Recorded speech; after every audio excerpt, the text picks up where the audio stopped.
À la lecture de Néhémie 5, 2 à 6, nous voyons dans ces messages que ce grand serviteur du Seigneur de l'ancienne dispensation illustrait pour nous l'établissement du témoignage du Seigneur en plénitude. Et il nous conduisait en ce qui concerne ce rétablissement. Néhémie déclarait qu'il avait un grand ouvrage à exécuter, que Dieu avait mis cette chose dans son cœur.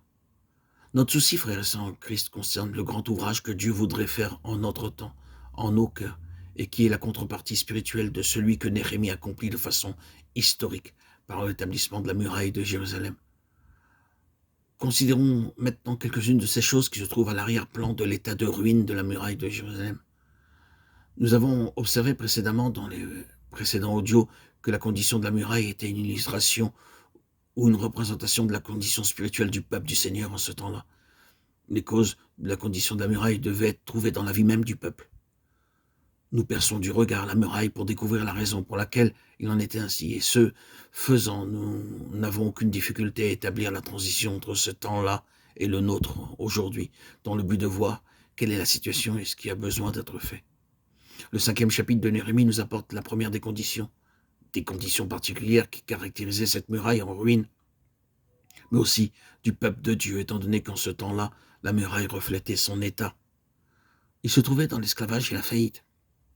Si vous avez pu regarder cette muraille, vous auriez dit « Ah, c'est là une bien triste image de l'état de faillite du peuple du Seigneur à l'heure même. » Et cet état était en complète contradiction avec la pensée et la volonté du Seigneur. C'était une contradiction à la liberté et à l'abondance du peuple du Seigneur, tel qu'il les voulait pour eux.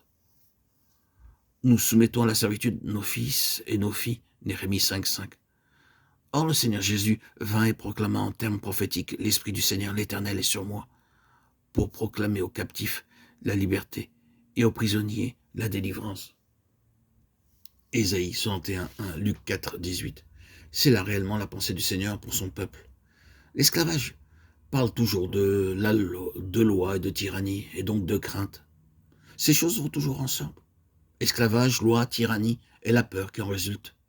Une vie de crainte. Vous vous souviendrez d'un autre incident parmi ceux qui ont eu lieu dans la vie du prophète Élisée, consigné dans le second livre des Rois au chapitre 4. Vous connaissez l'histoire, mais la voici résumée en quelques phrases. La mort a fait son entrée, le créancier est venu réclamer le paiement de ce qui est impossible à pourvoir. La loi se trouve à la porte, menaçant de réduire à l'esclavage, et la peur a pris place.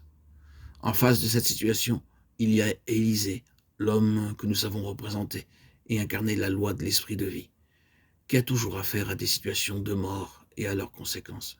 Et ainsi, Élisée entre en scène, et en procurant la vie, en faisant usage de la loi de l'esprit de vie, rend possible de faire honneur à toutes les obligations, satisfait le créancier, détruit la crainte et libère les fils. C'est là une belle illustration d'une grande partie de la vérité néo-testamentaire.